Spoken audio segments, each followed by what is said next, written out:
Gentlemen, can I please have your attention? Can you dig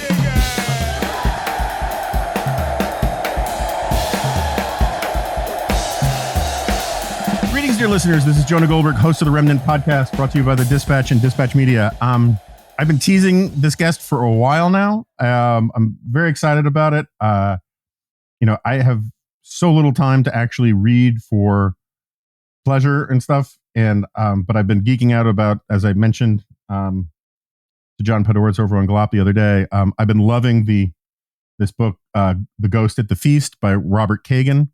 And when I started reading it, I told Guy we had to get Kagan on, and then I had to be more specific because there are too many frickin' Kagans out there. But and then this was the earliest we could get him on. So just for people to know, of course, he's at the hated Brookings Institution, a hive of scum and villainy. But he's a senior fellow there. He's also a columnist for the Washington Post. He's the author of The Jungle Grows Back, Dangerous Nation, A Paradise in Power, and A Twilight Struggle. And the current book is The Ghost at the Feast, which I will have to admit up front, one of the reasons I love it so much, other than the fact that it's really well researched and really well written, is that it confirms so many of my priors and fills in so many of the lacunae of some of the things that I'm interested in but didn't know enough about. So with that out of the way, Robert, welcome to the Remnant. Thank you, Jonah. Great to be here. So just so listeners know, I warned Robert in advance that I was probably going to geek out in the second half of this and just ask all sorts of weird questions. Let's sort of start with the book. What's the book about? What is The Ghost at the Feast? Well, the book is about American foreign policy, roughly from the turn of the century, 1900, to the outbreak of our involvement in World War II after Pearl Harbor. It's basically an attempt to understand a very interesting and I would say important period of American foreign policy history, because clearly we moved from being fundamentally not involved in the world to being heavily involved in the world over that period, after getting in and getting out and going through all the various sort of contradictions that I think are central to understanding American foreign policy. On the one hand, wanting to be left alone and not be involved in the world. On the other hand, being quite hegemonic, I think, ultimately in our aspirations, given certain provocations. So I think it tells us a lot about what we're like, and is still, in that respect, it's a view of us that I think is still relevant, even today, as we look at the various foreign policy crises we're facing. The title of the book, The Ghost at the Feast, actually comes from a comment by a British diplomat, Harold Nicholson, who was one of those who was at Versailles as an advisor, and sort of saw up front what Wilson and Lloyd George and others were doing, and he comments in his memoirs that concerned that the United States, that the American public would never live up to the commitments that Wilson was making on behalf of the United States at Paris. That fear that the Americans would never live up to those commitments was the ghost at all our feasts, was his question, obviously with some Shakespearean reference there. But that's the ghost of the feast basically refers to the fact that the United States absented itself quite deliberately after World War I for about 20 years before being pulled back in World War II. So we're going to get to isolationism and Wilson and all that in a second. But so one of the things I like a great deal about the book, and also your broader arguments from your previous books as well, is, and I don't mean this as a pejorative thing about you in the slightest, but one of the takeaways, one of the priors that is ratified by all of this, is the degree to which so much of foreign policy theory is, to borrow a term from social science, bullshit. I talk about this often on here about how I just did it again with Hal Brands recently. I've always thought foreign policy realism as a political theory, not the Thucydides stuff, but the stuff, that we've been screaming about for the last 30 years, 40 years. Your realist is a person who's lost a foreign policy argument, right? That if you say, oh, these damn ideologues, they won, we lost, we had a realistic foreign policy, they were the ones who have this crazy idealistic foreign policy, right? And similarly, like most of the reified concepts, imperialism, isolationism, all of these things, when you actually look under the hood, it's just a lot more complicated, right? And so I always learned in high school, I think everybody did, American imperialism begins with Cuba, and then later the Philippines. And one of the things that I really loved about this, because I just didn't realize it, was the extent to which, at the time, nobody thought the invasion of Cuba was a mercantile imperialistic adventure. It was a very high-minded thing. Right. And I mean, the best example of that, because we never, people have written books about Mark Twain, for instance, being the ultimate anti-imperialist spokesman, which he was. No one ever sort of wrote more fervently and effectively against American imperialism. And yet what most of these accounts fail to note is that Mark Twain thought that the Cuban intervention was a really great thing. And in fact, as you say, done for very noble purposes. And what he was upset about was that in the Philippines, the United States was not attempting to liberate a people, although, I mean, I'm sure McKinley might have said that that's what he was doing, but were instead engaging in imperial behavior. But that was definitely not what he thought about Cuba. So dividing the intervention in Cuba, which was was the result of certain impulses in the United States, primarily, as you say, humanitarian, from what happened in the Philippines, which, by the way, was no one's intention. This is the thing that I was able to discover, really digging into this whole notion that Theodore Roosevelt or Roosevelt and Henry Cabot Lodge were just hungering for the Philippines is just nonsense. They really had no thought about the Philippines before the United States wound up taking it, again, by accident. Then, of course, they defended it because they thought it would be irresponsible for the United States to turn away from the Philippines after having acquired it, and they were worried the American people really weren't up to the challenge of global leadership, et cetera, et cetera. But it had never been their plan. And I think when you break up that historical assumption that I think we all learn in high school, that this was the beginning of American imperialism, and realize that Americans in 1900, and this to me is the key point, were no more interested in being a world power, however you wanted to put it, in 1900 than they had been in 1896. I mean, they had not changed their fundamental view of the world by mere virtue of the fact that they had accidentally acquired the Philippines. Yeah, and just to flesh out the reason, which I did not know until I was reading the book, is that the reason we got the Philippines by accident was we had to clear the Spanish out of some base, and they folded like a cheap suit, and we basically got the Philippines, and then no one would take it from us. At least no one that we wanted to give it to would take it over, and no one thought the Filipinos could govern themselves, including a lot of the Filipinos. Right. I don't want to absolve. I don't want to. Maybe absolve is not the right word, but I don't want to pretend that there were no selfish interests involved. I don't want to pretend that there wasn't racism involved, because it definitely was. Our policy toward the Philippines was very much based on racial assumptions that they couldn't govern themselves, for instance. Now, as you say, the Filipinos themselves thought they couldn't govern themselves, but that's another story. But certainly that was. So I'm not trying to say this is all a wonderful activity on the part of the United States. But no, right. But it was not. But it definitely was not. It was not part of an imperial project. I guess that's from an analytical point of view. I think that's the important point. Right. So the thing I'm just trying to point to is that, from the sort of vantage point of foreign policy punditry, highbrow punditry, going backwards, is there's this constant effort to cram the facts into these rigid theoretical or ideological molds and say everything, the isolationist temper explains this, or white man's burden explains that. And it turns out that it's not that everybody that those arguments weren't out there.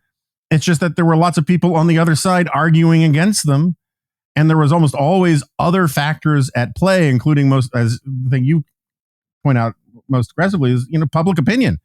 And public opinion is often divided on things, or it actually is united on things, but not on the terms of the ideological worldview that we're retroactively imposing. That's absolutely right. Yeah. And, I think this is the historical profession, and we can get into this. I don't know whether this is part of your geeking out part of this, but the historical profession obviously brings a very powerful bias, it certainly has been really for the last decades, which lends itself, as you say, to these patterns of explanation as opposed to what actually happened. And the consequence of that, which I think is unfortunate, is that we don't treat Americans in the past as if they are us. We assume that they have all kinds of motives that we don't have now. And the truth is they are us. They are responding to situations much as we do. We are, by the way, unconscious of our own imperialist quote unquote imperialist actions now, but we're very eager to impute it to our predecessors. And I think I would like us to understand that, Americans are Americans, and people are people, and what people do, when you look at what people are doing in history, you need to think about it as if it were now, and would we be behaving that differently? So what I tried to bring up in the Cuban case was there really were horrendous things happening in Cuba. I mean, hundreds of thousands of people dying from starvation and disease, 90 miles from American shores. And so, Americans felt an obligation to do that then, and would feel an obligation to do it today if it were happening. So I think we need a little bit more, we have a way of being condescending about the people of the past. And I think we ought to have a little more respect for them and a little more humility about ourselves. So, and this sort of gets at, you want to get to Wilson and Versailles and World War I and all that, but there's several times in the margins of the book, I just wrote as shorthand Canada, because in the way you describe American attitudes towards the world at the turn of the century is we kind of wanted to be like Canada, right? The way Canada is today. Canada considers itself this moral superpower, right? That it's high principled. It gets involved in thorny foreign policy things out of the noblest intentions without self-interest. And you look at the way we viewed our role prior to World War I, going into World War I, it was like we sort of wanted to be the same thing. It's not that we didn't want to get involved in places, but we just didn't want an empire. And anyway, so I guess the question is, you say several times, that America was never in fact isolationist, right? What was which I agree with, but what was our actual attitude towards foreign policy in the 19th century more broadly, not just in terms of the Spanish-American War, but in terms of what do we think that we should be doing outside of our borders? Right. Well, as you sort of indicated early on, there was no we. There were obviously major disagreements, but if you look at what people who referred to themselves and thought of themselves as quote unquote internationalists in that period. Now, most Americans didn't, for obvious reasons, care very much about what happened in foreign policy, so they weren't spending a lot of time thinking about it. The people who did spend a lot of time thinking about it thought, and especially by the end of the 19th century, I would say, the following things. One, the United States had become clearly a very powerful nation, and a nation that, at least from an economic point of view, was, in a sense, the number one power in the world. And the degree to which other major powers depended on the United States for the access to the American market, most of all, but in general, the United States had almost all the money, gave the United States a certain stature in the world. Okay, so what to do with that stature?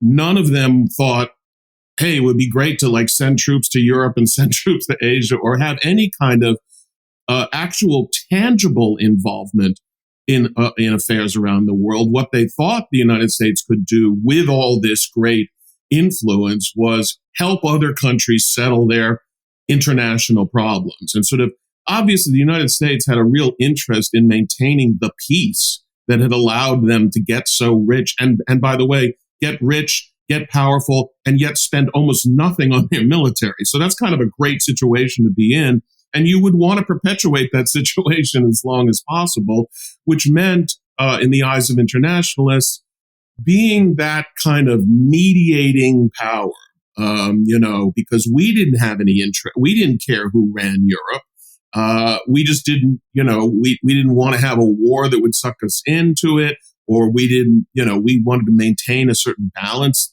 the status quo. But we were going to do that through our superior, as you say, our superior morality, the fact that we were disinterested. We were disinterested parties and therefore could intervene. There was also this sense, by the way, at the time, because this was very much the heyday of sort of melting pot ideology in America. There was this idea that America itself, in a way, embodied the international system because there were so many different Americans from different groups. So Theodore Roosevelt would say, I'm part German and I'm part English. And so I know how the English and Germans can get along. And there was a lot of that. Sort of sense that America was special, partly because of its not blood and soil nationalism, et cetera, et cetera. But the quotation I love is Henry Cabot Lodge saying the United States is going to be a power of a special kind and not a typical great power, but a great power that led by moral example and that was able to mediate in these disputes. So that was the image. And that's certainly what Wilson was thinking when World War I broke out. Not that the United States was like ready to jump in and get involved, but that we would be the ones to mediate the peace. That was his great objective. And in that respect was in keeping with general internationalist opinion in both parties at that time. Yeah. One more thing before we get to the Wilson thing. Can you just explain how, at least in your opinion, a lot of the stuff about quote unquote dollar diplomacy gets the causality backwards? Yeah. I mean, the funny thing is, of course, and it happened at the time because, the idea that American foreign policy, particularly in the first 2 decades of the 20th century, was being driven by, in Latin America, and particularly Central America, was being driven by financial interests, by banks that had made loans, or by companies that wanted to exploit the natural resources, et cetera. And therefore, the idea that people took of dollar diplomacy was that diplomacy was driven by the dollar, that the American government, the power of the American government was being put at the service of these commercial and banking interests, which, by the way, is, I think, still the standard rendition that you get in a college or high school textbook and what you learn in the AP. So that is what people are learning. But in fact, it was the opposite. It was much more the case that American businessmen were not interested, for the most part, in what was going on in Latin America. They did 80 to 90% of their overseas trade with Europe, the rest of it with Japan. And the rest of it was the home market, which was enough for most American businesses. What was really going on was that American diplomats in the region who were trying to bring some semblance of order to a chaotic region, which Central America and the Caribbean always were, and wanted to use American investment as a way of influencing the political activities and the decisions of the local actors. So they wanted, as we do today, right? Don't we like to get American foreign investment in, not just, if you're a diplomat, not because we care how much money the American companies are making, but because they're going to have a allegedly positive influence in whatever country they're working. Whether they do or they don't is another question, but that's the theory. So dollar diplomacy was about using business to further diplomatic objectives, as opposed to using diplomacy to further business objectives. That's how it's been turned around, and was turned around by critics at the time. It's one of the sort of the themes in here, which I need to say for the geeking out part, but there's I put a lot of blame on Charles Beard for screwing up a lot of analysis in American intellectual life with the sort of warmed over Marxist notion that all policy is really a cui bono, argument, like who's making money off of this, right? And it influenced so much of American conversation about economic analysis, about foreign policy analysis, that the wars were all just for the weapons manufacturers and the big munitions companies and all that kind of stuff. And the Constitution, according to Beard, was purely self-interest for rich landowners and all that kind of thing. And that form of analysis, which I think kind of comes to us naturally through our lizard brain for some reason, is so rarely, I'm not saying it's never right, but it's so rarely the singular explanation for any important or complicated phenomenon. No, it's true. And I mean, you say you're very polite in saying it's warmed over Marxism, but it's not that warmed over. I mean, and especially the way it would then be, used by the so-called new left revisionists of the 1960s, who then, I think, made it very much a Marxist-Leninist sources of imperialism, argument. But I have actually, you can trace the influence of Beard as it works its way through the American intellectual and political system over the decades, because I think Beard's book on the Constitution, which is it really does change the direction of American discussions about history. I think is 1912 or 1913. The influence of it, as you say, then it spreads to having economic explanations for everything. And so actually on the particular issue of Cuba, as we discussed, as late as the 1920s, someone like Robert La Follette, who was, the quintessential anti-imperialist politician, but who also lived through the Cuban intervention in 1898, and still insisted that the Cuban intervention was the right thing to do and was not about economics and was about freedom and humanitarian. But from then on, basically from the 20s on, the whole interpretation of the intervention in Cuba and the Spanish-American War is turned very much in that economic explanation, in terms of as an economic factors were becoming the predominant factors. So that by the 1930s, there is nothing left of the actual history, and it has all become viewed through this Beardian and economic lens. And of course, obviously, much of the anti-war sentiment, left and right, in the 1930s is very much based on a Beardian analysis that, as you say, the only reason we would wind up at war was because some bankers or some munitions makers wanted us at war, and it was a big plot. And of course, that was an especially popular argument in the 1930s, when the capitalist class was almost completely discredited by the Great Depression. So to make them the bogeyman was sort of the perfect solution to everything. And Beard came in very handy in that regard. Right. It's like, and of course, it's not just foreign policy or military policy. The whole idea of robber barons, I mean, the phrase goes back to the, 12th century or whatever, but the concept of like the 19th century captains of industry being robber barons, that's from a 1930s book that is a really shabby piece of, it's not even shabby scholarship. It's just a polemic, ripped off from, a more sophisticated sort of Beardian analysis. And we're still stuck with some of that crap. Okay, so let's get to World War I and Woodrow Wilson.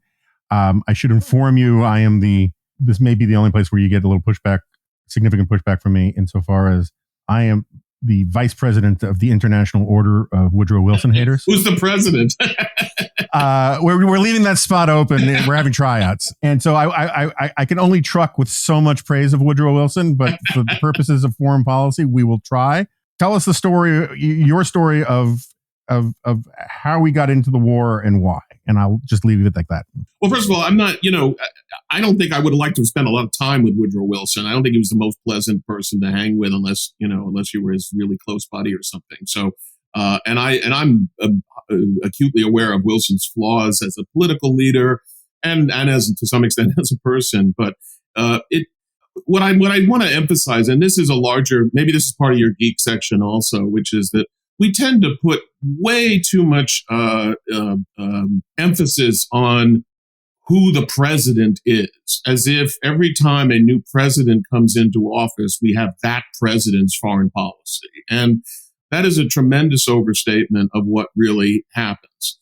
Because in reality, all presidents, including Woodrow Wilson, are where they are because they are readers of public opinion. And as presidents, and especially on foreign policy, I would say, they are very wary of getting out in front of where they think the average American is. So they are usually trying to conduct a policy that satisfies sort of the dead center of whatever the American political mood is, or whatever the intellectual currents are. So the notion that Wilson could take a country that was uninterested in international involvement and drag them out there sort of because of his own idealistic impressions, etc., is nonsense. And the truth is, he was a politician, and he was doing what he thought the American people wanted him to do for 2 years, which was stay out of the war. And from his point of view, and not just from his point of view, I was interested to come across quotes by Churchill and others who were the most astute observers of the scene. Definitely felt that the Germans cornered Wilson into having no choice but to go to war. It was not that Wilson was trying to convince the public to go to war. He was trying to stay out of the war very desperately. And the Germans sort of left him, and this happens a lot in American history, and I think it explains a lot. The Germans basically put Wilson in a position where either he had to sort of humiliatingly accept whatever the Germans wanted to do to shipping, including American shipping, and just say, okay, we're not going to do anything about it, or do what he thought the American people wanted, which was stand up. And the way they put it, and this, you mentioned Thucydides earlier, but the way they put it was to defend American honor. And, we don't take honor very seriously. And this gets to your other point about, the sort of scientific understanding of foreign policy. We don't like to talk about honor. It's a very hard thing to measure. And it doesn't even sound good, right? It sounds like you're fighting for no reason. But the truth is, honor is a huge factor. As Thucydides said in his triad of motives that nations have. And I think that was a big part of it. So, Wilson he was a great rhetorician and an orator, and he loved to give this speeches, and this is the guy who, if he went to the bathroom, would have to say, I'm not doing it out of self-interest, I'm doing it in the greater interest of humanity. So everything he was doing was in the greater interest of humanity. But you can see, if you actually look at what happened, as I did, and you really do have to, this is one of those places where you really have to go through history month by month, because you have to see what are the choices that these people are actually confronting at any given moment. At which point, most of the grand ideological and theoretical concepts are really not relevant. The relevance is, how do you get through the day? And when he's trying to get through the day, he's trying to solve. And this is the key thing. If you want to get to Versailles, once you get to Versailles, he's trying to solve a very real problem, which is, how does the United States preserve the peace, having gotten the world to where it was, without the United States having to sort of be directly involved? And the League of Nations was his sort of halfway. I know I've jumped ahead to the League of Nations, but that's sort of his halfway house. But as far as getting into World War I, as I say, he did what he thought the American people wanted, was keep out as long as he could. And when he finally entered the war, was because the Germans basically forced his hand. And so that to me is a much more recognizable activity by an American president than the image we usually get of Wilson as if he's this mind that is it's his mind that is steering the United States in one direction or the other. We could go deeper into getting into World War I, but it's the more interesting stuff and more consequential stuff in some ways for America is the getting out and what happens afterward with the Treaty of Versailles. For listeners who don't remember their hopefully 10th or 11th grade history, Treaty of Versailles, very high-minded thing, bring about peace. We were supposed to be we were supposed to be non-self-interested in the whole thing. It became very unpopular in many ways because there were some secret, sort of really selfish secret treaties and secret deals. And a lot of the European powers were just wanted to grab whatever they could, spoils and whatnot. But one of the things that Treaty of Versailles did was established the League of Nations, which was the precursor to the United Nations, and Republicans led by Henry Cabot Lodge opposed our entry. So now I go back to you. First of all, if I got anything wrong, feel free to correct me. But in a lot of ways, this moment of the League of Nations stuff, I think where you start the clock on the notion that the American right, the Republican Party, has this genetic history of isolationism to it. And I think that's a deeply flawed history of it. So let's just sort of start from the beginning. Why did Republicans not want to get into the League of Nations, and should they have? Yeah, I mean this is the key thing, and I think what somehow has not made it into the history books, but which is definitely the case, is that the League of Nations was not Wilson's idea. He never came up with it on his own. The idea was proposed to him to some extent by a British Foreign Secretary, Edward Grey, and the idea had been laid out in extraordinary detail in the fall of 1914 by none other than Theodore Roosevelt, who wrote a series of articles in which he basically laid out what a league like this would do. And we could talk later, by the way. It's not really a model. The United Nations is not really the successor. It's really, I would say, NATO is more the successor to the League than. But we can discuss that. But in any case, it was not Wilson's idea, and in fact, it was a very popular idea among internationalists in general in the United States. For many internationalists, it was way too much of a commitment. It smacked too much of great power politics, but not for Theodore Roosevelt. So, so first of all, it was almost a generic idea.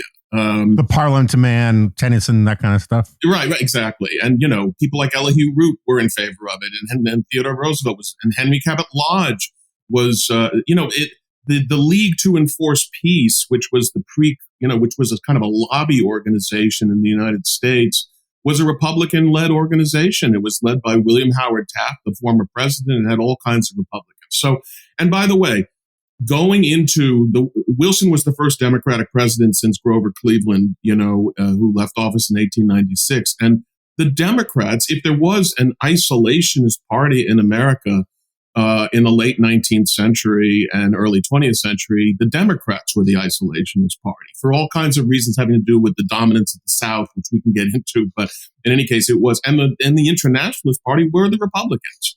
McKinley was an internationalist. Roosevelt was an internationalist. William Howard Taft was an internationalist, etc. So what happened? Well, what happened was the 1920 election was coming. The Republicans desperately wanted to take back the White House. As far as they were concerned, Wilson was an incredible aberration. He won only in the fluke election of 1912, which he basically won because of Theodore Roosevelt. And I believe, although I can't really prove it, that Theodore Roosevelt was so upset at his own personal role in putting A, Democrat, and B, the hated Woodrow Wilson in the presidency, that he was willing to do anything. Partly, by the way, he also saw himself as a potential 1920 presidential candidate. But suffice to say that when Lodge takes over the Senate, the Republican Party has basically come to him and said, it is your job to defeat Wilson. And they knew perfectly well, and they said this, and I found that there's numerous quotations to this effect, that if the League of Nations did pass, that was going to be a great boon to whoever was running in 1920. And one of the possible people that Wilson himself was considering running for a third term in 1920. So defeating the League was about defeating Wilson and defeating the Democrats. And so Lodge and even Roosevelt, he died in 1919, but Lodge and Roosevelt both turned on a dime. They both became opponents of internationalism, in fact, even equating internationalism with Bolshevism, etc. So the Republican Party, I know this is shocking to the listener today, that a party could completely reverse itself for purely political reasons on a major issue like foreign policy. But nevertheless, that is what happened. And so, and again, this is where I think historians have also largely failed, because they want to treat this like it is some great schematic, ideological, geostrategic disagreement between the allegedly idealistic Wilson and the allegedly realistic Roosevelt and Lodge. And of course, it had nothing to do with that. It was pure politics. And when Wilson came back from Paris with the treaty, both Lodge and Wilson and all other observers believed that the overwhelming public opinion was in favor. The Republican Party was at least split in half and possibly even more leaning toward accepting it, since this was, of course, consistent with Republican foreign policy before that. And so it required an incredible and brilliant, really, legislative strategy on the part of Lodge to defeat what was actually a popular idea, and then to turn it into an idea that was so hated that Wilson was, really, that the Democrats were destroyed in 1920. So, objective accomplished from the Republican point of view. But it's very hard for historians, it seems to me, to fit in the sort of the basic partisan political element of America when discussing foreign policy. American foreign policy is an outgrowth of domestic policy to a very large extent. It is domestic policy disagreements. It does not have an independent power, independent of the sort of constant partisan struggle in the United States, if that makes sense. This is a little bit of a departure from the book, but I want to get your take on it. It's not quite a departure. Like, you make the point, and I think this is I think it's a perfectly defensible, correct point if you just read what Harding was saying about a return to normalcy, and there's these lines in there about, against interventionism and internationalism. And I get that there's a foreign policy valence to a return to normalcy. I've always read a return to normalcy as having much more to do with the home front, what happened during the war in America, than what happened overseas. And you don't talk much, you don't mention the American Protective League in here, I don't think. You do talk about like the horrible backlashes against German Americans and all that. You do mention the Committee for Public Information, which was, as Robert Nisbet said, was the first modern propaganda ministry in the Western world, where the Committee for Public Information, hired 4-minute men, who were these like propagandists who would go around hotel lobbies, carnivals, malls, whatever, and whip up anti-German sentiment and patriotism and stuff. If you start looking at the censorship, the slacker raids, the American Protective League, which did all of this domestic surveillance and under the color and authority of the Bureau of Investigation, the putting of political prisoners in jail, the sort of mob violence, the anti-German stuff. I don't for a moment blame Americans for thinking, crap, modern war brings out really nasty stuff that I don't want to go through again.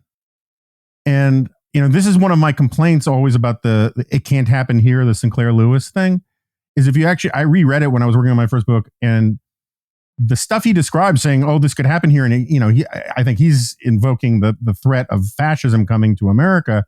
But the stuff he describes happened here during World War I. And there were an enormous number of progressive intellectuals. John Dewey embraced World War I, not really for the foreign policy stuff, or not entirely for the foreign policy stuff, but for what he called the social possibilities of war. And you had all of these progressives who, as I think it was Randolph Bourne said, there was something about these progressives, a kind of congeniality, that a predestined congeniality between the war and these progressive intellectuals, that they wanted to use it for a lot of social engineering at home. And that's the resonance that a return to normalcy has always sort of had for me, is like, country wanted to be a normal country again. And it wasn't during World War I. And this is one of the reasons why I always have more blame for Wilson than a lot of people do, because he countenanced all of this nativist, jingoist, Pomerades stuff at home, which forever associated, or for a long time associated, the downside of going to war abroad was what it did to people at home. So I'm just curious what you think about that, and if you think I got it wrong in any way. I don't think this is one of those things that you can get wrong. I think it's one of those things where it's a question of how you paint the overall picture and what you emphasize and what you don't emphasize. And I think that, to some extent, we have retroactively looked at this period and come and look at it the way you just described it. But I don't think that is a fair representation of the way it felt at the time. And I think one of the things that happens, as you know, is that people who no one was paying attention to during a time when we're at war and everybody's patriotic, and Randolph Bourne was a nobody. Okay, I mean he was not especially popular kind of freak intellectual, etc. But he represented nothing until everyone turned against the war, and then they went back and they found Randolph Bourne saying all these things, and all of a sudden Randolph Bourne is someone that you even know. No one knew who Randolph Bourne was really, except the small circle of liberal intellectuals. So the other part of it that I think gets left out of that story is, yes, there was a lot of anti-German hysteria, but there also was actual very serious German, sabotage activities, propaganda activities. A lot of German Americans were very in a way, impressively defiant during the war in sticking up for what, it would have been it is like sticking up for Putin today. It would be the people who are saying, not only are we wrong, but Putin's right. Okay. You have to.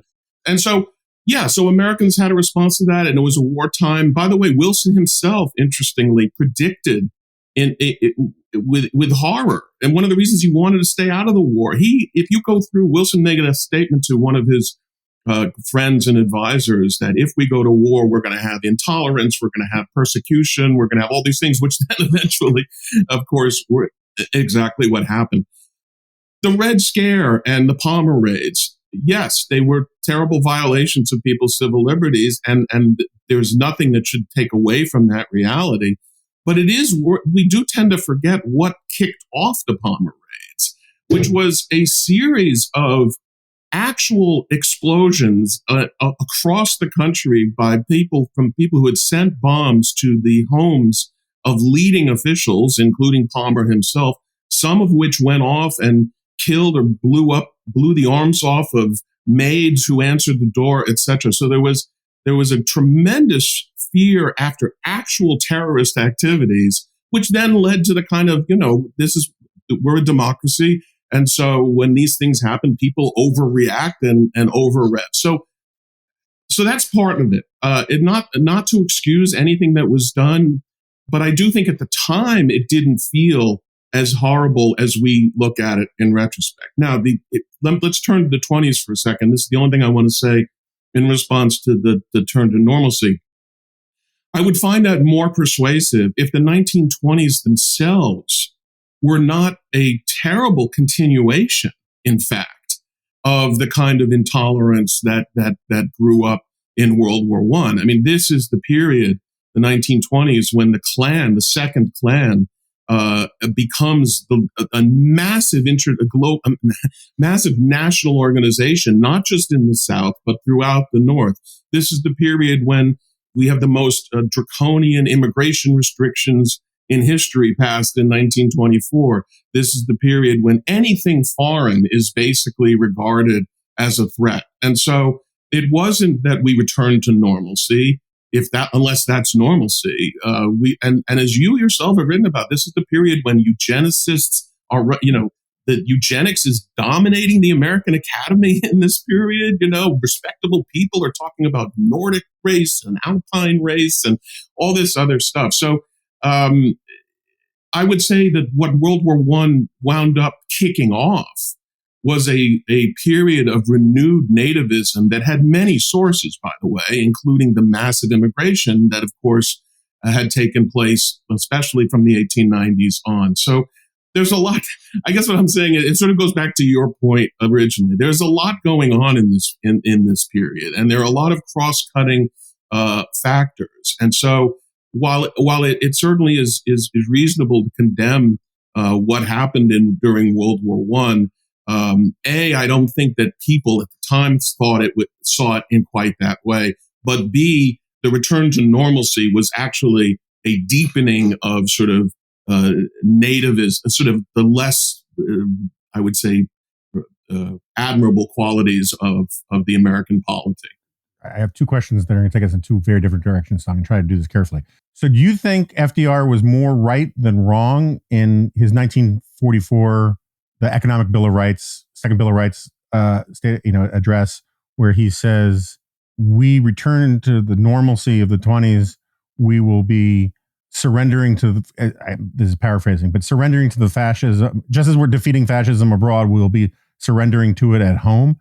Do you think normalcy was fairly coded that way by FDR and by a lot of sort of left-wing historians since? I think the short answer is yes. I mean, you have to be I think a certain kind of American conservative, as there are many of such conservatives, to look back on the 1920s and think, boy, that was really when things were great, because in a certain sense, it was a booming economy and it was, the jazz age and all that kind of stuff. But what was, the fundamental things that were going on was a level of racism, of what basically white Protestant, nativism and supremacy that had actually increased tremendously compared to what it had been before. Now, some historians do trace that to the Red Scare, to the repression of World War I, etc.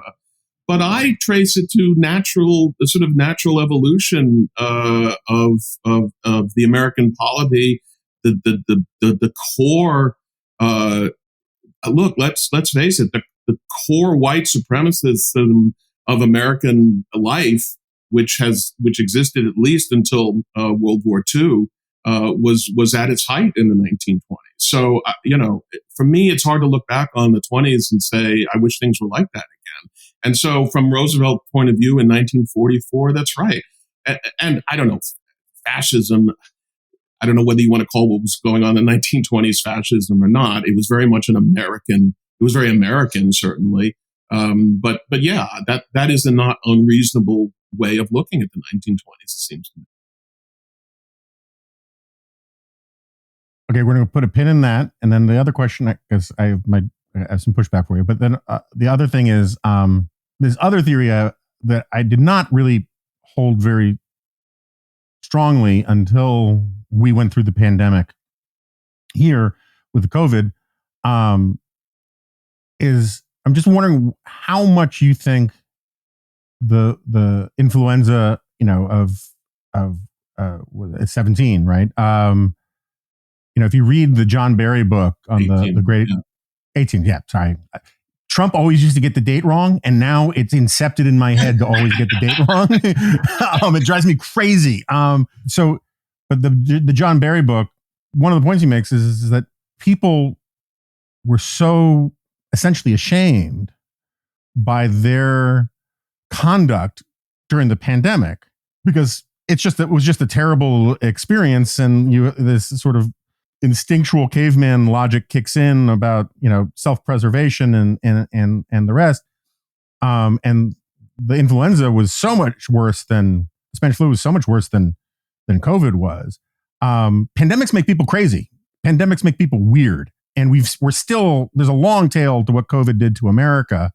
That's playing itself out in all sorts of weird ways in our politics, and it gave me a newfound appreciation for how crazy things got during World War I at home and the long tail of that into the 1920s. And I'm just wondering how much emphasis or lack thereof do you think it deserves? Yeah, I haven't read that book, and therefore it may have insights that I haven't run across in terms of what you're saying. And of course, having lived through COVID, it makes perfect sense. I think a lot of what's going on in America today needs to be explained by something that you can't really put your finger on, which is exactly the psychological effect on a lot of people of the COVID experience. And I'm sure that was true. Now, the strange part of it, of course, is that the flu, the influenza epidemic came on top of a war that was already killing millions and millions and millions of people. So it isn't like everything was fine and then you had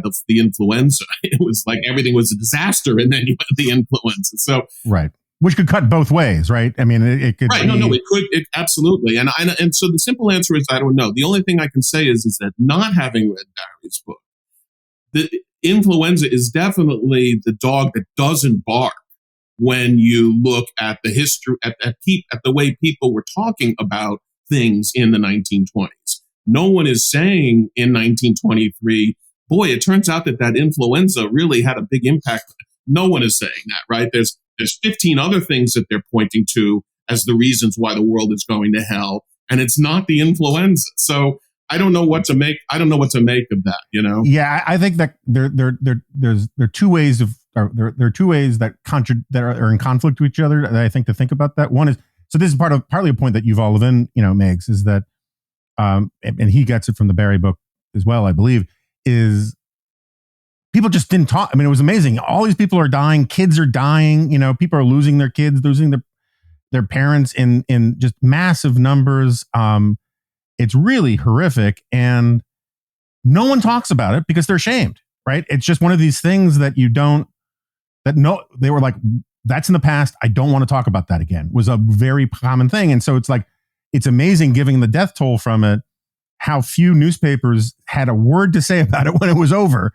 On the flip side, and this sort of gets into some of the stuff I got into in my last book, is that, particularly prior to the invention of antibiotics, it was still much more normal to lose at least one child to disease. And so it was something that there were institutions and cultural norms to absorb that kind of stuff better than we can imagine today. I mean, like, the idea of losing a child today to a disease is a panic-striking, concept to Americans. But by the way, I just think that's a truism that we need to factor in as we look in the past, for instance, because I just think death was just a much more widely accepted reality of life, pardon me for saying so, in that period than it was. And that has to do with attitudes towards war as well.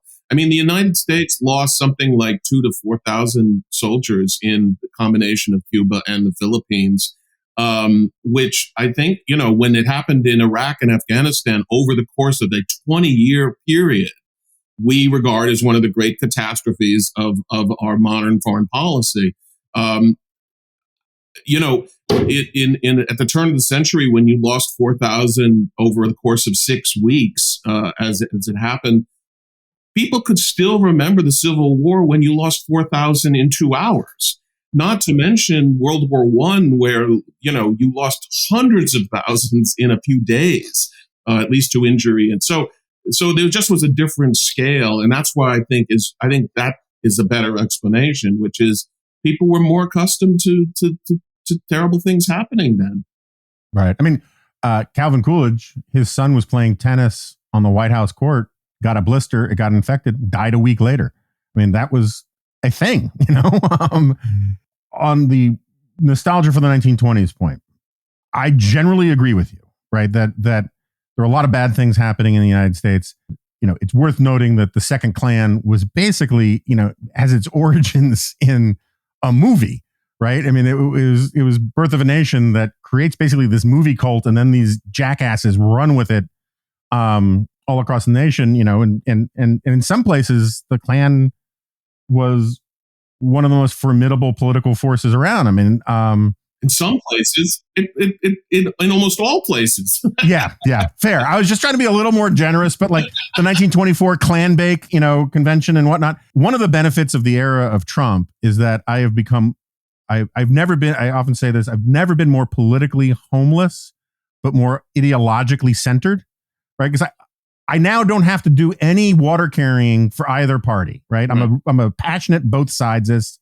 I believe what I believe, and if one party agrees with me on it, great. If the other party doesn't, great. Whatever, that's your business.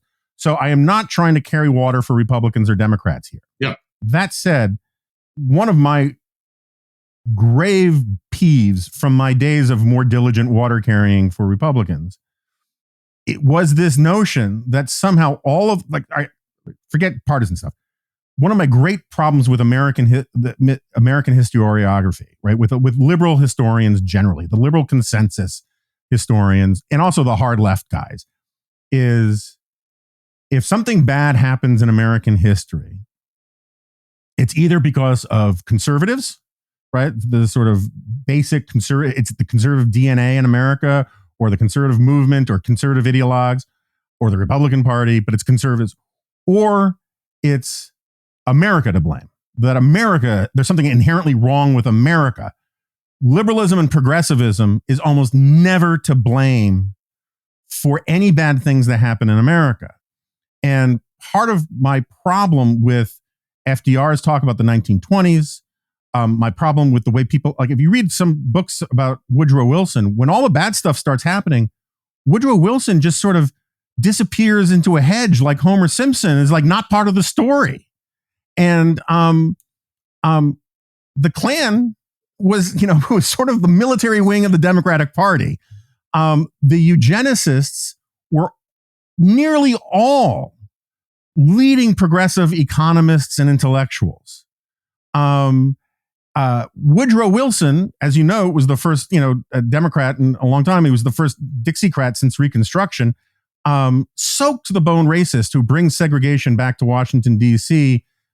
And yet somehow, like, even this recent book, American Midnight, about this period, it manages always to point fingers rightward. And I'm not saying that there weren't problems on the right, and some of it is a sort of a definitional problem. If you define bad things as right wing, then of course, when you find bad things, you're going to call them right wing. But a lot of this stuff comes from philosophical assumptions going back to like fanboy service for Bismarck's Prussia, going back to sort of Crowley-esque progressive notions. The New Republic was a pro-eugenics magazine under Herbert Crowley. And yet it's always the right that is in the dock. And this, as you can see, this vexes me. So can you explain to me what is your taxonomy? What is your schema of right and left in pre-World War II America? I mean, there's so many problems as you suggest, because a lot of this is along which vector are you saying left and right? So I think that I'm going to try to put a complicated thought as simply as I can. I think there are certainly two vectors that need to be taken into consideration. One is what I call liberalism versus anti-liberalism, by which I mean the founders set up a liberal system. There was unfortunately they also included slavery in the Constitution because they had to. But the Constitution, the Bill of Rights, Declaration of Independence all stand for a certain kind of liberal, which is liberal in the sense of individual rights being respected. That liberal, individual rights as opposed to the government. And on that vector, we've had both parties being the sort of font of anti-liberalism. So the font of anti-liberalism throughout the 19th century, well, from the moment it's founded, but certainly throughout the 19th century and well into the 20th century, the Democratic Party is in fact the font of anti-liberalism because it has the South, and the South is the ultimate anti-liberal entity. And so, at various different times, as you say, and I consider the eugenicist movement and the sort of nativism that is in both parties throughout, the late 19th and into the 20th century is also an anti-liberal a way of approaching things. So take Franklin Roosevelt's Democratic Party. Roosevelt's Democratic Party from this point of view is both liberal and anti-liberal, because on the one hand, the Democratic Party is taking in all these immigrants. All the immigrants are basically going Democratic, the Irish, the Italians, the sort of second wave of new immigrants are going to the Democratic Party. And of course, Roosevelt and company begin opening up the Democratic Party to blacks. And then that is the beginning of the black movement into the Democratic Party. So, but at the same time, the Solid South is still the Solid South, and Roosevelt is still the president of a party that has a very strong anti-liberal sentiment. So if you look at it from a liberal versus anti-liberal perspective, it drives a wedge through both parties at various different times. Now, unfortunately, I believe that liberals, and particularly liberal Democrats, freighted liberalism with what I would call an ameliorist liberalism, which is different. Liberalism in its root is not about making the world a better place to live. It's about giving you individual rights, period. That's its whole story. But in the course of the New Deal, liberals sort of freight liberalism with also, you have to eliminate poverty. You have to, the American society is a class struggle between the rich and the poor, and we're on the side of the poor and the working class against all that. And in that, so then they sort of load the dice. That becomes the definition of liberalism. If you're opposed to that, then you're an evil conservative. Whereas from my point of view, the argument about how much to spend on the poor, how much to tax, how much not to tax, these are all arguments that can occur within liberalism, right? The founders themselves disagreed profoundly about how much government should be involved in the economy, from sort of Jefferson and Madison at one end to Hamilton and the Report of Manufacturers on the other. So I don't think that is a liberal conservative split, but as I say, the liberal Democrats turned that into a liberal conservative split. I don't know whether this is in any way helpful to answering your question, but no, I don't mean this in a snarky way at all. I think the problem is it's not an answerable question, because I sincerely believe, I mean, I agree with you entirely about forces of illiberalism are manifest across the ideological or the partisan spectrum in the United States in the 1920s and 1930s. Absolutely true, right? But part of the problem is that the only place, I mean, there's a reason why the old right guys, the Menkins, the Knox, those guys, Dos Passos, whatever. There's a reason why they were called the superfluous men, because all of the country was, and really all of the West had moved in this sort of weird statist direction. And so from the vantage point of a classical liberal like me, I'm a conservative, but I'm also a classical liberal, right?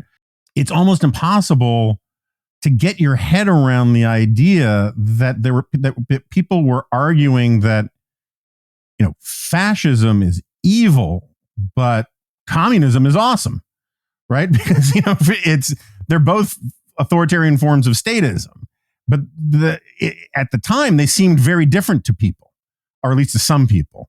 There were also people like, again, the New Republic basically saw fascism and Bolshevism as two different forms of American pragmatism. And if you want to talk about issues I have a lot of receipts on, it's American pragmatism. But to make this more concrete, and it gets into this thing about isolationism, it's like conservatives have the label isolationist hung around them almost whenever they don't want to intervene someplace. And when liberals don't want to intervene someplace, it's realism, it's wisdom, right? It's high-minded expertise. But if you could actually just make a list of what like isolationist statements sound like, or isolationist ideas mean, and you go walk around the 20th century, the idea that isolationism was a uniquely or predominantly right-wing thing is just not true. I mean, you have all sorts of isolationists on the partisan left, and you have all sorts of isolationists on the partisan right, and it is not a useful, the left-right thing is not a useful heuristic for understanding a lot of these things. And I think that the truth is that modern American conservatism as we understand the concept up until 6 years ago, really doesn't emerge as a coherent philosophical point of view until after World War II. I'm not saying it doesn't have elements because it's part of American history and American culture, but the robust ideological project of conservatism, it's very difficult to find in 1920s, 1930s. I mean, you find it in bits and pieces of Calvin Coolidge, praise be upon him, but it's not a consistent political worldview. And the thing that the liberal historians did is basically say that there is this hard continuity between the worst themes of the 19th and 20th century, early first half of the 20th century, and modern conservatism. And I just think that's just not proven. Right. So again, I think what happens is, and I think I do tend to blame the liberal left more for this than the conservatives, is that I just think we're mixing a lot of things together that are not necessarily together. So as I see conservatism, there's of course two kinds of conservatism, right? There's what Lewis Hartz and all those consensus historians would have said is conservatism, that is the uniquely American conservatism, which is about conserving liberalism, right? I mean, that's and not that classical liberalism. I mean, it means conserving conserving the founders' vision. So on the one hand, there were what I would call, and I think what a lot of people disparagingly on the right disparagingly call liberal conservatism, which is to say a conservatism devoted to, that among other things is devoted to maintaining the basic founders' principles of liberalism. Now, liberal conservatism can be opposed to the New Deal, can be opposed to the Great Society, can be opposed to all kinds of government programs, can be in favor of tax cuts, and still be liberal. And where I hold it against the liberals and the left is to declare that if they're not for our social spending programs, they're anti-liberal and they're fascist, and there's no distinction between those. The reality is that in addition to liberal conservatives, though, Jonah, there also is an anti-liberal conservative tradition in America, which, by the way, is essentially a European conservatism.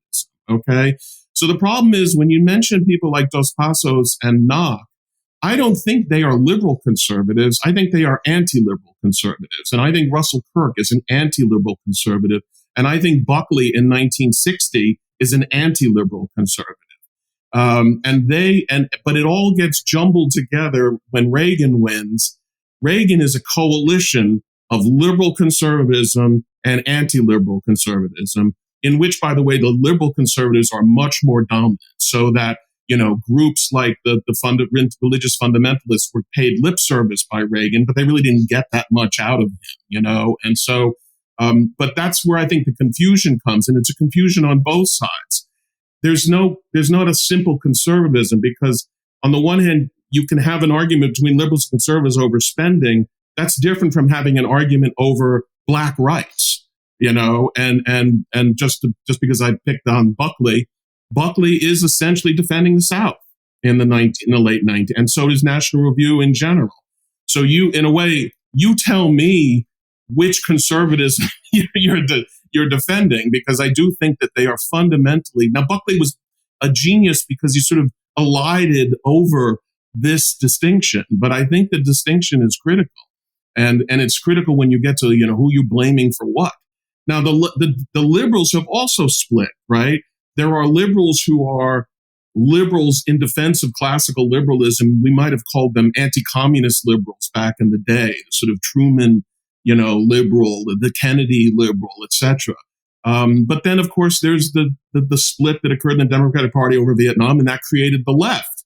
And the left, in my view, is anti-liberal because they are fundamentally anti-capitalist, and there is no way to interpret the founding in such a way as to eliminate private property as an important value of the founders. So it seems to me you have liberal conservatives, you have liberal liberals, then you have anti-liberal conservatives and anti-liberal left liberals, and that is the world we live in. And there is so much, and both sides use the illusion, they sort of cover up the differences on the other side. So conservatives say say liberals are communists.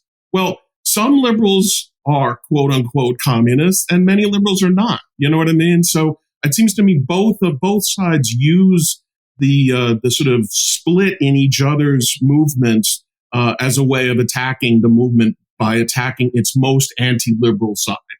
There, that's the best I can do, Jonah. Yeah, no, that's not bad. I mean, I agree. I agree with all of that. I am not going to take the bait over, Bill Bennett versus Mel Bradford at NEH in 81, 82 Reagan administration. It's funny you raised that, though. Yeah, right. But I know of the arguments to which you allude. But more broadly, look, I was at National Review for 20 years. I think National Review was wrong about civil rights. Big picture, wrong about civil rights. Buckley was wrong, later admitted it. There were dissenting voices in the pages of National Review throughout the time National Review was wrong about civil rights. But you have to sort of start the conversation by admitting that National Review and conservatives generally were wrong about civil rights. And then you can add your footnotes and asterisks to various arguments. I agree with you that there is an element of, I mean, now we're getting into political philosophy, but there's an element of, I kind of like the way Irving Kristol used to put it. He used to say, there are two kinds of conservatism. There are those who are anti-left and those who are anti-state. And I think that's a useful way to think about it, because often the reality is it's both, right? The fusionist position is like there's something about Americans that is anti-state, and there's something about us that is anti-state, and there's something about us that is anti-left, and we'll pick the arguments that suit the moment, when we need to. And the only defense I would give, to not get deep in the weeds on the political philosophy stuff, is that there are arguments on let's put it this way, the soft anti-liberal conservatives. I'm not sure you're entirely fair to knock. I'm happy to throw Dos Passos under the bus. Is that there are institutions, federalism, the Bill of Rights. There are other institutions that are non-democratic, that are still sort of culturally liberal, that anti-liberal conservatives still respected and admired, right? And so there are some mediating institutions that that the anti-liberals still believed in as part of American culture, that I think soak up some of the sinister stuff that you're alluding to them. But that's a topic for another day. I'm sorry, it's not a topic for another day. If I could just say the following thing. Yeah, sure. Because even so, anti-state, right? The problem is, and this was a problem that I did not recognize at the time when I was working for Irving, but which I do recognize now, which is anti-state in America has meant two different things. One is anti-state.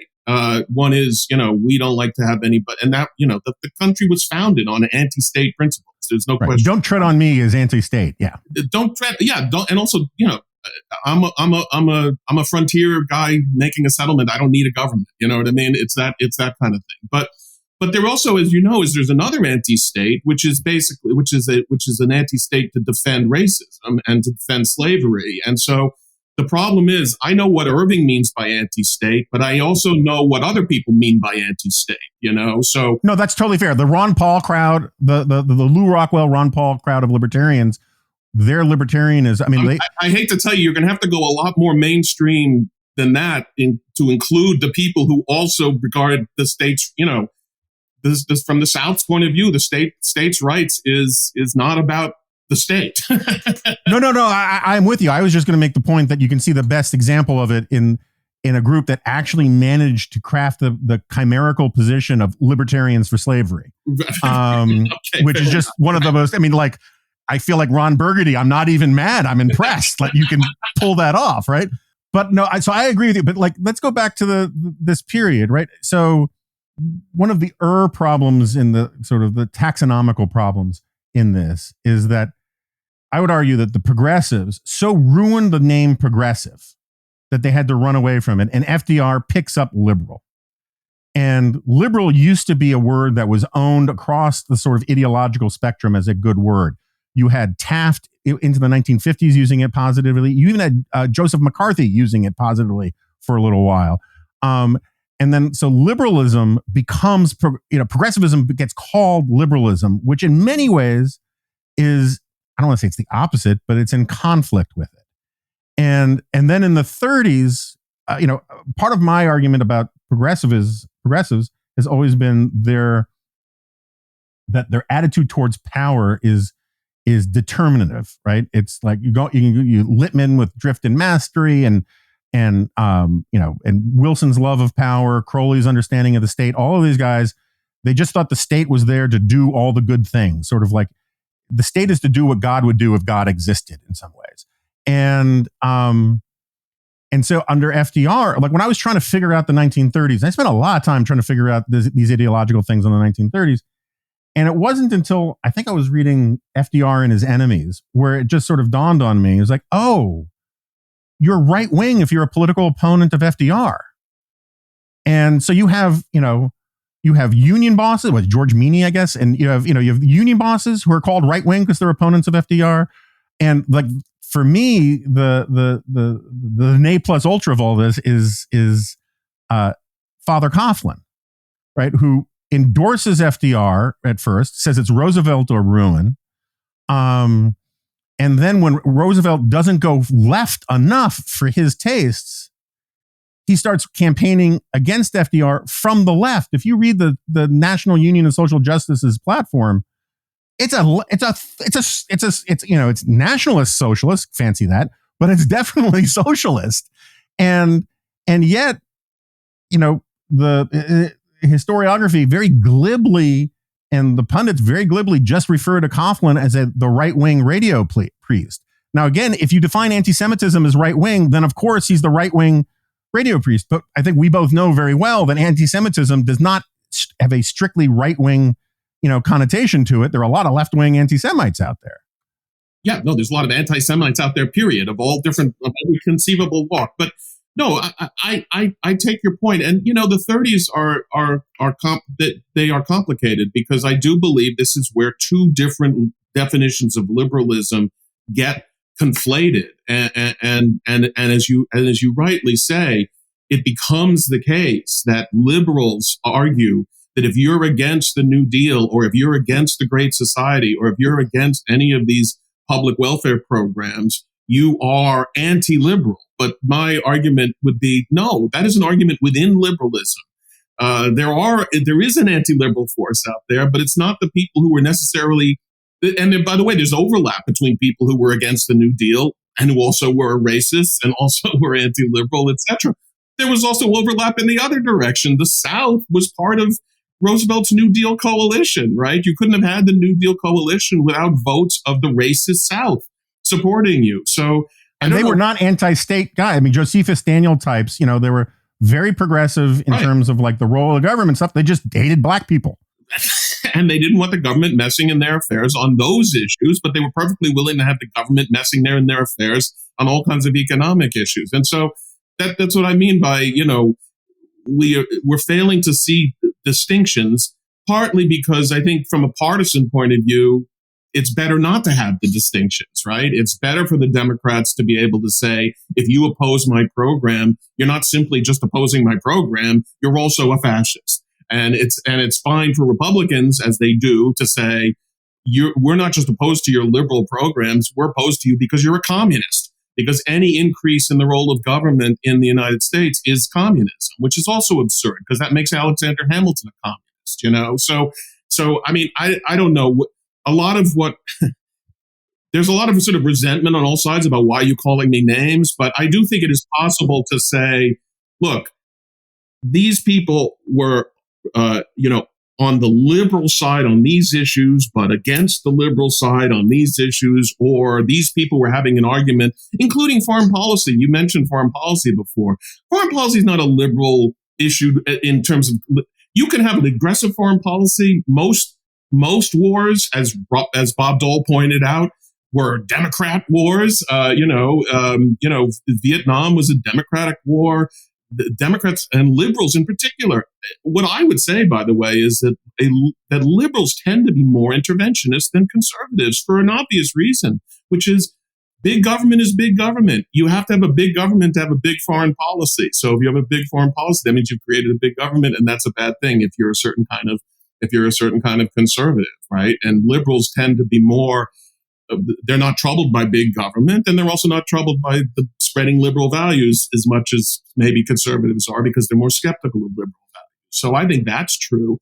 And then things get screwed up by the Cold War, which we haven't gotten into because that's obviously not the subject of this book. But in the Cold War, that's the period when conservatives flip and all of a sudden they're in favor of a big foreign policy because it's anti-communist. And by the way, not all of them really were.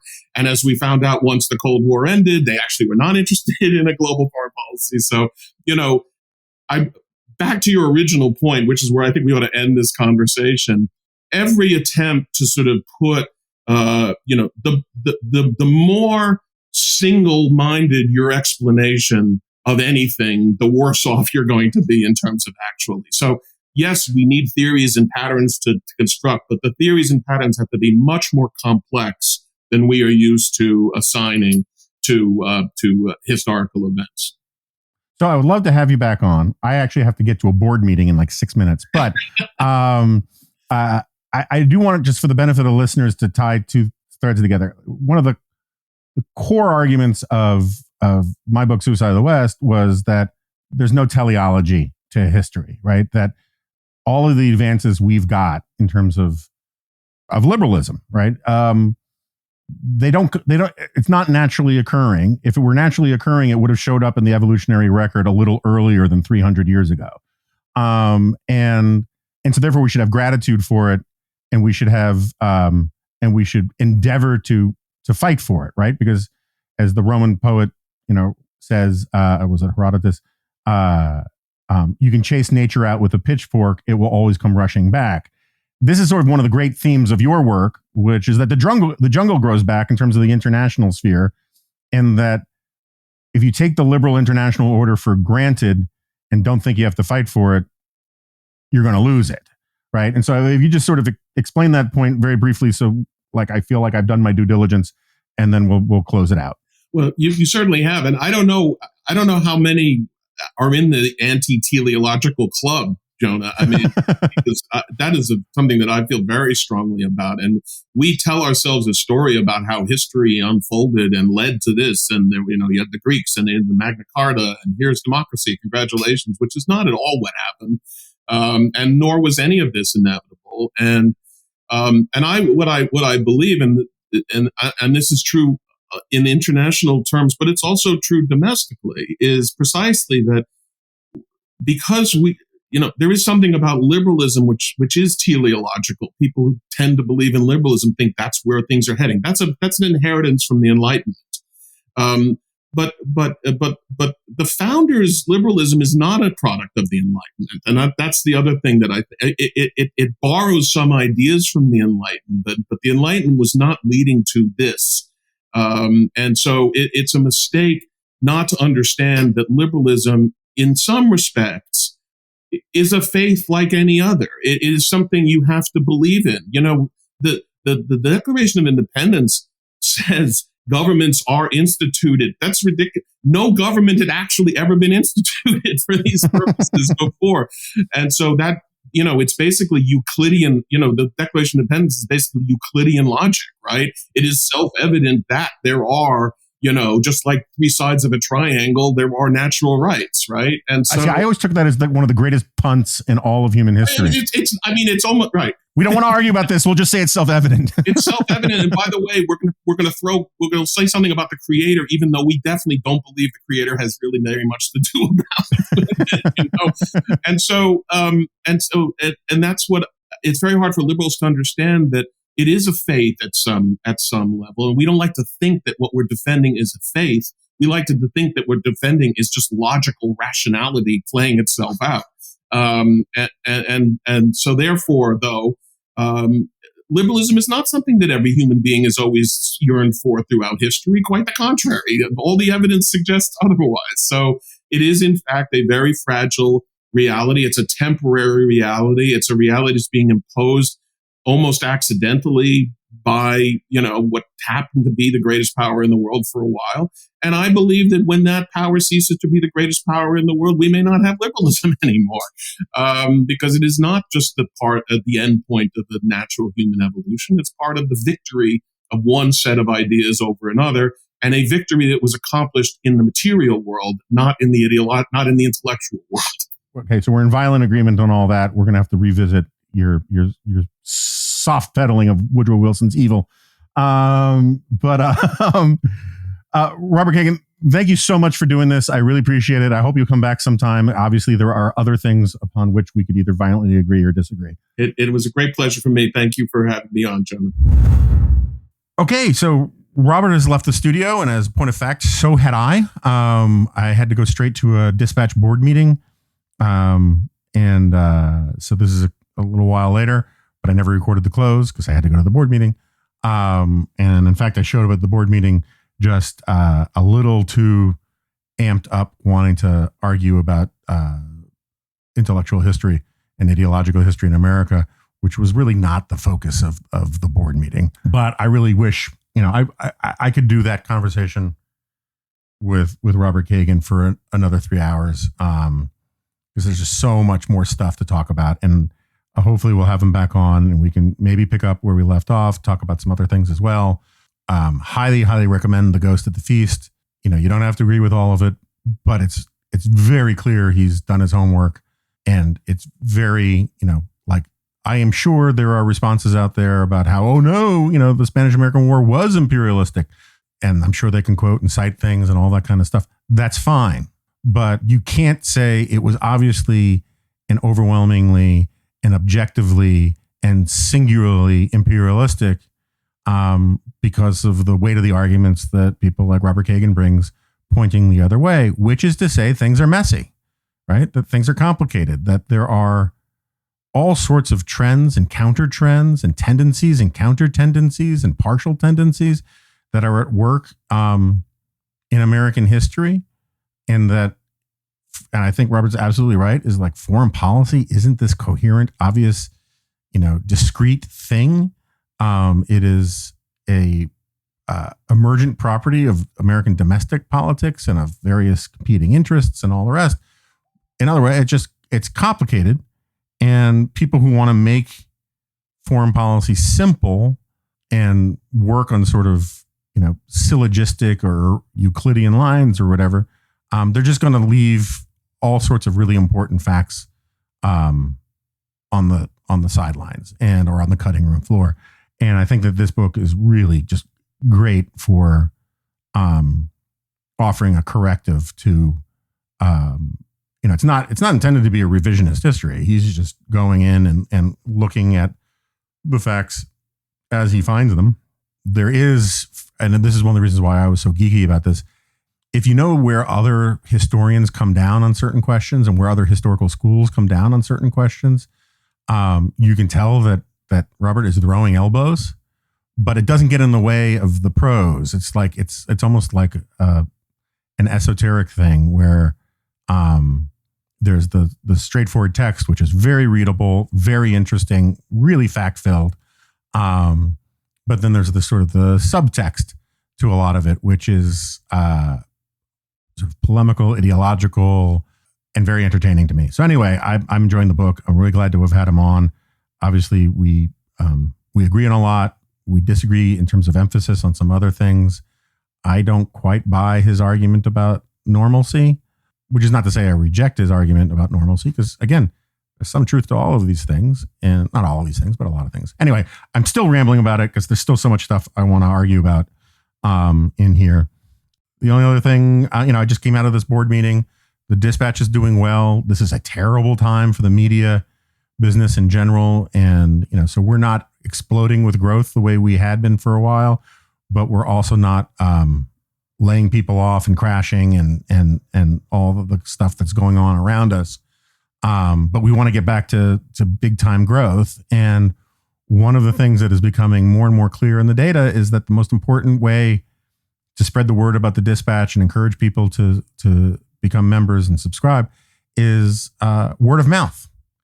And hopefully, I know there are a lot of listeners of this podcast who aren't subscribers. Hopefully my word of mouth counts for something with you. But even if it doesn't, ask around for people who subscribe. If you are a subscriber, you want to forward stuff around to people to say, hey, this is why you should subscribe. That'd be great. If there are writers that you think we should bring on board that you think would, first of all, be philosophically aligned, editorially aligned, mission aligned, but who would also bring new new readers and new listeners into the fold, let us know, because we want to grow, and one of the best ways to grow is to bring new people on board. Anyway, we can talk more about that down the road. I feel like there's something else I'm supposed to be telling everybody, but I can't remember what it is. So I'll leave it there, and I'll just see you next time. No, you won't, Jonah. This is a podcast.